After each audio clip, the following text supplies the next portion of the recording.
What's going on, folks? Ethan Vice here for another episode of 4 Hours to Lincoln. I hope you all are having a great week. It's Wednesday, that means it's hump day. We are on the downhill slope from here, that much closer to the weekend. And speaking of weekend, how's the weather wherever you're at? Let me know in the comments below. It's going to be another crappy weekend here in Kansas. Of course, it's February, so we're going to have some crappier weather till about late March or so. I still predict we'll have one more big, great freeze, and then we'll have a little bit of false spring, and then we'll just get to what I hate, summer weather. We won't even get nice spring. We never do. We get a hint of it, and then it just turns into 7 blazing hots of hell here where I'm at. But enough of that. Got some discussion here. First off, I want to talk about the ladies getting that win over Michigan. Fantastic. It was much needed after that grueling loss against Rutgers. And we did it without Darian White being in the lineup as she's injured. I don't know how badly injured, but I know she's injured. She was hobbling off the court during that game against Rutgers, which I know she was playing fantastically during that game. And I really think that kind of helped set the tone for that loss. But enough of that, we got a win. So that is fantastic. Hopefully we get a win tonight. Men's basketball against Northwestern. Need this one. I mean, we could still make the postseason with a loss, but it would just be tremendous if we can get a win and stay above 500 in conference play. I still want that bye round in the Big Ten tournament. That would be very beneficial. And who's to say we can't win that tournament? I mean, if we can, continue to play like we did against Illinois, I think we can win it all. But that's to remain seen. One game at a time. Northwestern tonight. Very excited. And speaking of excited, exciting, got softball tomorrow. Softball starts their season tomorrow. I haven't even done a spring preview yet. That will probably be next week, next Monday to be precise, when there's a little break in action. So I know it's late. I should have thought about that some time ago, because we already started spring sports. We started both men and women tennis, which is going pretty decent so far. And we're getting ready to start softball. So spring season's here already. We're in February. It's crazy how fast that athletics fly. I mean, you got about 9 or 10 months out of the year where we got nothing but athletics, and then you got 2 boring freaking summer months. But that's the time to do stuff. But but don't forget to hit the like button, subscribe to my show if you like my show. I try to make it entertaining as much as I can possible. But let's start with that women's basketball game. Win over Michigan. Like I said, very much needed. It was because that Rutgers game was such a downer for us, and that it was just needed. Plus, we beat Karen. If you know who Karen is, I call Michigan's coach Karen. She looks like a Karen. But yeah, here we go, ladies and gentlemen. I am just talking out of my ass here. Alexis Markowski scored 18 points and grabbed 9 rebounds to lead a tough total team effort by the Huskers to fight their way to a 65-59 victory over Michigan at Chrysler Arena last night. playing on the road on short rest after their toughest loss of the season. That was Rutgers, of course, just absolute downer. The Huskers battled their way to a Big Ten win despite playing without Darian White. I hope she comes back really soon because we're going to need her. She seems to be the one that she's like the CJ Wilcher of this team. Just when everybody's down, she steps in. The Huskers are also working to overcome several nagging injuries to Jazz Shelley, who finished with 10 points. She was looking off last night. 6 rebounds and 4 steals as well. She also has several key steals late in the game to hold Michigan to just 1 field goal in the final 4 minutes, although she was officially credited with 0 steals. Weird how that works out. Then you have freshman Natalie Podge. She pitched in 12 points, while fellow freshman Jessica Petrie pitched in 7 big points off the bench, including a strong post move with 4 minutes 20 seconds left to give Nebraska its biggest lead of the game at 58-53. With that victory, Nebraska improved to 15-8 overall and 7-5 in the Big Ten, while dropping Michigan to 15-9 and 6-6 in the league. The Huskers also completed the 2-game season series sweep of the Wolverines, and never did I imagine we'd sweep Michigan this year, but we did, and that's great. That is fantastic. After we defeated Michigan 62-43 in Lincoln in late January. So after trailing 15-8 at the end of the first quarter, the Huskers fell behind 20-11. Midway through the second quarter, Maddie Kroll then sparked the Huskers with their first 3-point shot with 6:54 left in the second quarter after Nebraska missed its first 7 threes on the road. Yes, we missed our first 7. It was looking bad. We were just taking awful shots. But to that credit, so was Michigan. They were missing several shots as well. Both teams were just taking horrible shots. Shelley then boosted us with another 3-pointer 22 seconds later. The Huskers traded baskets with the Wolverines the rest of the half, capped by Logan Nisley's 3-point with 55 seconds left in the half to cut Michigan's lead to 29-28 at halftime. Markowski gave the Huskers their first lead of the night on their opening possession of the second half with her layup 20 seconds into the third period. Potts then scored 5 straight points, including a 3-pointer to put the Huskers up 35-32. Then a Shelley 3-pointer and another Markowski bucket extended the margin to 2 possessions for the first time for the Big Red, 40-36. Nebraska closed the third quarter with a 46-43 lead after 3 free throws from Nisley and a traditional 3-point play from Nisley. Michigan tied the game immediately with a 3-pointer by Jordan Hobbs, who scored 10 of her team high 16 points in the fourth quarter. 3 minutes later, Hobbs gave Michigan the lead back at 50-48 with 7:10 remaining before Shelley scored and was fouled with 6:51 left.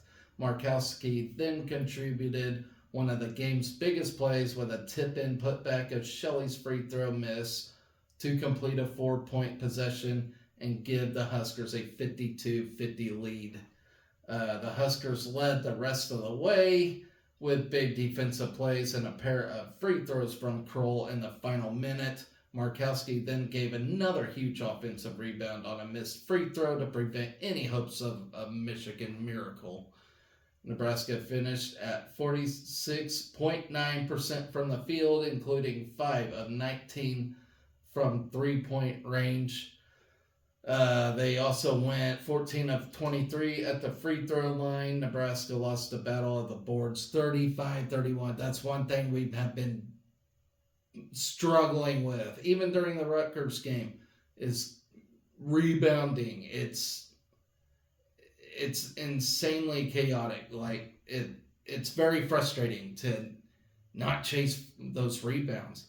The men are doing better at. They did it better at it against Illinois. Still wasn't good enough in that game, but I think they're finally finding confidence. They're finally having fun, like just playing basketball, And that's the thing. Like the difference between high school and college. College it's turned more into a job. It's more demanding, and sometimes you don't want to listen to the boss and you kind of just do shit your own way, versus high school when you can just have fun with it,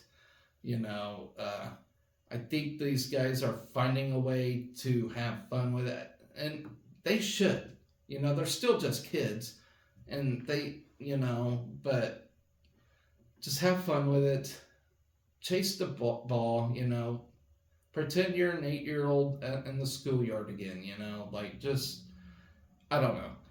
But it seems like the guys are doing better. I'll talk about them some other time, but my point is these women are struggling with the boards, and that needs cleaned up real quick. It's still great to get the win, but you ain't gonna win very many games if you don't win the rebound battle, You, especially the defensive ones, like you gotta chase that ball around. We struggle at that, and it's just very frustrating to say the least. But enough of that. Huskers held Michigan to just 38.7% shooting, including 25% from long range. Nebraska also held Michigan to just 6 of 10 free throws. Cameron Williams gave Michigan 14 points off the bench, while Lauren Hansen and Layla Filia rounded out the 4 Wolverines in double figures. So, our next game, we will return. So we return to Big Ten home action against Iowa.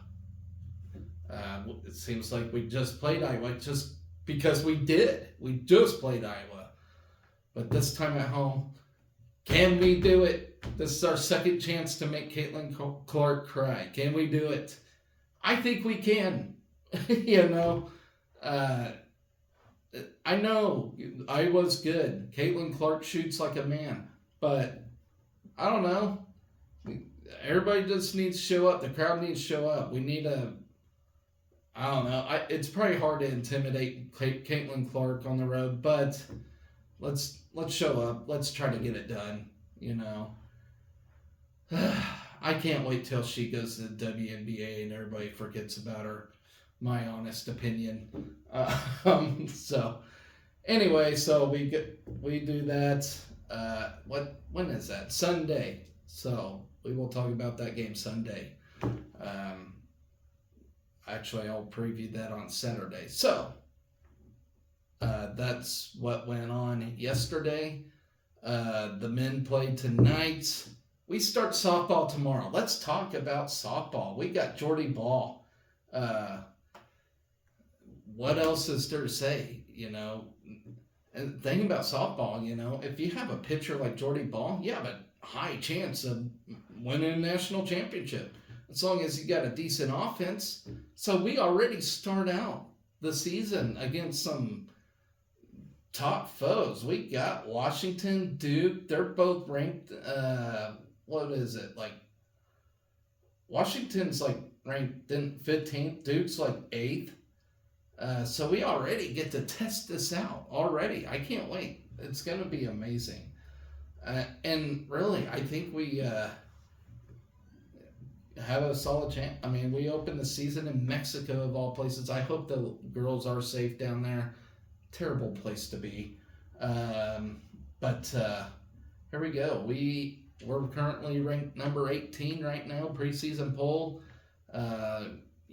Getting Jordy Ball on the team, they feel like we deserve to be ranked. So number 18, I think that's a fair number.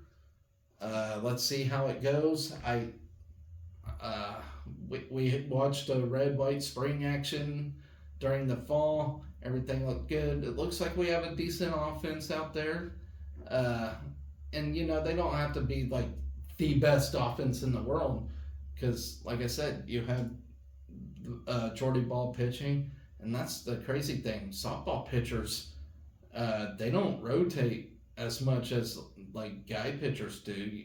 Softball pitchers are in like all the time. Like if you have a starter, like she's the set starter for most of the season. That's what's insane to me. It's like their arm don't get tired or nothing. I would figure throwing the ball like that would make your arm way more tired than a regular baseball pit. But I don't know. Give me your opinion in the comments on that. So we so Washington's ranked number 7. That's who we take on first. I still can't believe we're here. We're already in spring sport. We're talking about bat sports already. So we take on Washington at 6:30 tomorrow. On Friday, we'll face number 11 Duke at 12:30, and then Long Beach State. And that's on Friday actually. So we wrap up tournament on Saturday against Utah Valley. So 2 ranked, 2 unranked. So we start this puppy off like hard, this is our chance to move up the rankings already, So it's really exciting stuff. I can't wait to see how Jordy Ball does. I'm sure all of you can't either.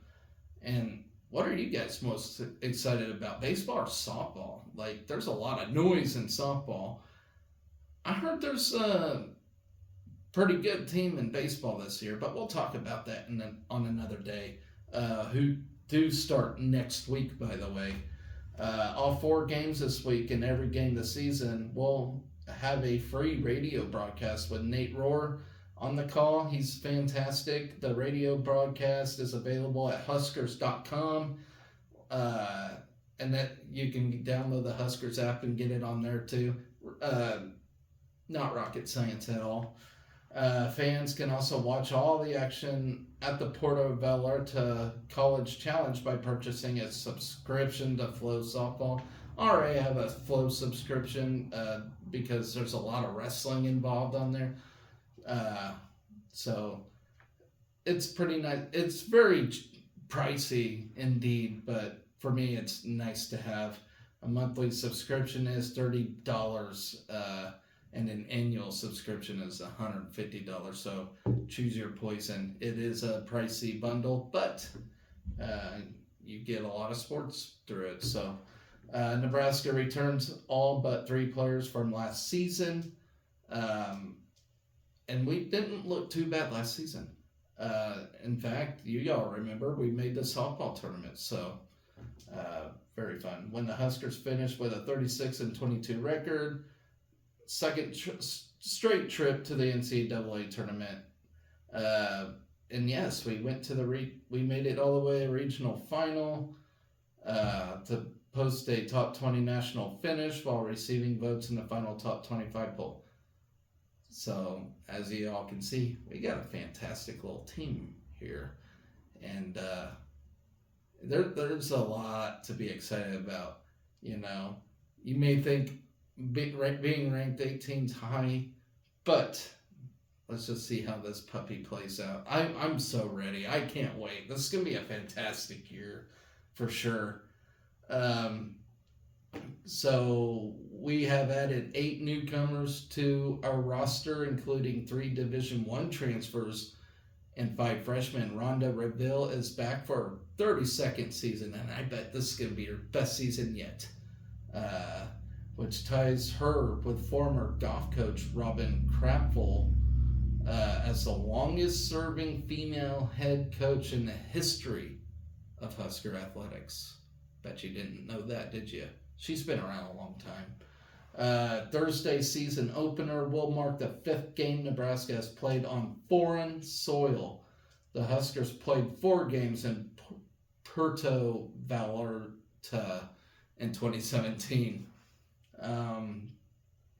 Nebraska is number 18 in the NFCA coaches poll The Huskers have earned a preseason ranking for the first time since 2015. Nebraska is facing a ranked opponent in the season opener for the first time since 2018, when Nebraska defeated number 19 BYU 5-4. Three of Nebraska's four opponents this week, Washington, Duke, and Long Beach State, made the 2023 NCAA tournament. So quality teams in this thing. And like I said, great chance to boost our rankings for sure if we can pull out some solid wins in this thing. Nebraska's roster features 24 players, making it the largest roster in school history. I did not know that. Nebraska enters a season with 2 All-Americans on its roster for the first time since 2013. The roster features 8 returning players who have earned all-region accolades in their careers, and 7 players who have been all-conference selection. And I bet we're going to make that 3 All-Americans this year. Nebraska's team captains for the 2024 season are Billy Andrews, Kaylin Kinney, McKinley, Malecha, and Abby Squire. Last season, the Husker offense tied the school record for doubles, which was there's 96 of them, and ranked 3rd in extra base hits and slugging percentage. Rhonda Ravel is 3 wins shy of recording her 1,100th win at Nebraska. So she could do it here this weekend. So that's really cool. That's a lot of games to coach. A lot. That is incredible. She's had a great career here so far. But let's see. Anything else to note? We do have 8 newcomers in this team, as I mentioned. 6 Jordy Ball, Peyton Cody. Then we have Bella Bacon, Samantha Bland, Emerson Cope, Liza Golfin. I might have pronounced that wrong, by the way. Then we have Caitlin Olinsky and Malia Thoms. So this is going to be a loaded roster. Be excited for this one. I have no words. Hopefully that I don't eat my words, but this could be one of the best rosters in our school's history for softball. I mean, by far. I really do. And I would not be the least bit shocked to make the Women's College World Series. I really would not, unless we've somehow just found a way to shoot ourselves in the foot, which can happen, because it does happen, but with the talent we have on our team, how could you not win a lot of games? That's all I can say. So, with that, guys, I am going to close out of here. I will talk about the upcoming weekend events tomorrow. I'll get in depth on Friday, and so on and so forth. We got a huge, busy weekend ahead of us for athletics. As I said, we are in the crossover season where everything's just bundling together. So there's a lot to keep track of. So I'm going to be busy while the athletic department is going to be busy. It's just a busy weekend. So I will try to talk about one thing at a time. Bear with me on this. That spring-winter crossover, it gets nuts. And it's easy to confuse the 2 seasons for sure. So I am here to guide you and talk about it. So anyways, guys, that'll do it for my show today. Don't forget, men's basketball game tonight against Northwestern. Hopefully, it's not a home game, but cheer from your TVs. And if you live in the Illinois area and you're a Husker fan, get that damn ticket. Go to the game. Cheer on the Huskers, because we really need this one. So anyways, guys, Always remember to be excellent to each other. Go Big Red.